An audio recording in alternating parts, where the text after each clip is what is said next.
Hey everybody, I just finished watching the interview with Alex Jones and Peter Joseph, and it had quite a strong effect on me, to the extent that here I am making my first YouTube video. I'm still in shock as to what happened in the interview. I've never experienced so many different emotions with one interview actually. From ups and downs, it was a complete emotional roller coaster. Anyway, I don't want to choose sides right now, even though I think it's going to be evident in my review. But I do want to say that I've been a follower of Alex Jones's work for the last 5 years or so. I think I've watched almost every single documentary he's made. I've been a member of his website, Prison Planet, for the last 3 years or so, and I've paid a lot of attention to what's been going on in his news reports and that sort of stuff. I've also been really attracted to the first Zeitgeist and everything that it brought forward, all the ideas it brought forward, and it was really good to see a second one. It's obvious that what was in discussion were fundamental aspects of our life. Our form of government, our currency, in which we place value on our actions, on our labors, on our ideas. So the money is a really deep factor, and it is a root guidance of our existence, of the way we live. Religion is another really big topic that I'd like to talk about, but I'm not going to go too deeply into them. I just want to discuss the roots. The reasoning to our weakness. Our weakness, our greatest weakness as a people, seems to be division. Division is depicted in every aspect of our society, from countries to religions to sports teams, preference of music. I mean, we've found so many ways to divide ourselves that we've become completely disconnected. And one of the things that I think everybody can agree on is the fact that division brings no positive effect to a situation, to a life, to a society. Another thing we have to understand is that a movie that depicts so many fundamental aspects of our society is really hard to talk about as a whole. The movie has to be cut into many parts, and conversation about the movie has to do the same, in which people take one aspect at a time and converse over it, and come to some sort of a mutual understanding, at least a mutual understanding of each other's opinions. For example, good in a person can come from a Christian, can come from a Hindu, can come from a Muslim, can come from a Buddhist, can come from an atheist, can come from a person that has no religious beliefs. So, if we understand that good isn't coined to religion, then we can understand that religion brings with it a great division. And if we can consider the fact that good can come without religion, then I think we can say that this world could be fine without religion. The root cause of good is something that's not understood. And it's a pretty fundamental aspect of our society, isn't it? I think some of the things that Alex Jones and Peter were agreeing about were that they both care deeply about where civilization goes in the next few years.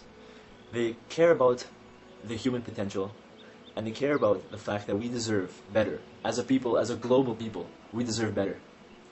And they're both trying to help people understand that what we have now is nowhere near our true potential. Something really important that I think has to be understood is the concept of evil and the role it plays in Alex Jones' belief system. Now, Alex Jones seems to think that an existence without evil is impossible, and it's really incomprehensible to him that we could ever diminish evil completely from our society. Now, I have a hard time understanding how he can possibly believe in the current judicial system if he believes in genetic evil.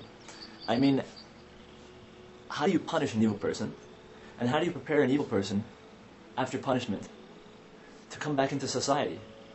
I mean, would he condemn evil people to death because they're uncurable, or would he just leave them in Guantanamo Bay? Now I'm curious about this because I'm not sure there's a system created on how to deal with evil, unless it requires exorcists. What would the therapy be for? If you fundamentally believe that an evil person can't be cured of his evil. I mean, are we going to involve exorcism in the judicial system from now on? Or are you going to have to understand that evil people can't change, and they're going to be either sentenced to death, or, taken to Guantanamo Bay for the rest of their lives? I'm not sure how Alex poses to handle this problem, considering that is in our very roots of our society, in his eyes. Now, another thing that is really negative with the concept of evil being a genetic aspect is that it allows no room for growth. It allows no room for personal opinion, because it's such a obscure term. How do you define someone that's evil? And how do we truly differentiate the people that are evil and the people that are simply criminals that have been conditioned throughout their environmental influence? Now, this is pretty important, because I see a lot of similarities between the concept of terrorism and evil. The whole Patriot Act has been created, and Alex damn well knows that the Patriot Act are to obscure the definition of a terrorist. Now, terrorist can be anybody. It can be any part of any religion. He can be any color. He can speak any language. He can have any type of history. The only way we can define a terrorist is by our personal assumptions of his intentions. And that can vary completely. So, evil and terrorism. What is the difference? Something else really interesting. How is it that we're going to ever be able to define evil to the point that we can actually implement the concept into our society? Something that's so hard to grasp. I'm curious, if Alex believes in evil being part of our genes, then I would think that he is the exact person that he's been warning us about, considering genetic manipulation. See, if he actually manages to get the whole entire population to believe in the genetic fundamentals of evil, then he's the one that's going to be promoting genetic manipulation, because we're going to have to find a way to take evil out of the genetic code. That poses a threat, considering that we have no idea what the genetic code of evil looks like, if it exists, and who has it. So is Alex going to be the forefront of the finger pointers? This guy's evil, I can tell. We're going to have to perform some genetic manipulation, get him under the microscope.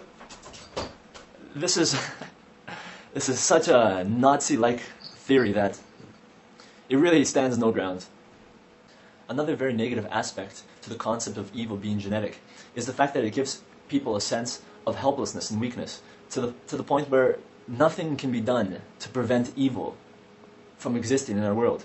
And this concept of evil is so speculative that it really causes a lot more harm than it does any good. Especially in a society that's supposed to believe in this unconditional sense of forgiveness. I mean, how can you forgive something that A, you don't understand, B, you don't know whether it's evil or whether it's just been conditioned, or C, whether evil can even be forgiven? I guess one thing I would really love to have answered is, if this evil gene exists, then how do we locate it? And at what point does it manifest? Evil babies. What kind of a sick concept is this? Unless that is that Alex Jones can invent some sort of mechanism that can read the genetic code of babies and differentiate which babies are evil and which ones are good. And then we can, I guess, solve the problem at the root then, right? We can just do away with the babies, right, Alex? So for the final point of that concept, I think you can be safe to say evil and terrorism equal bullshit.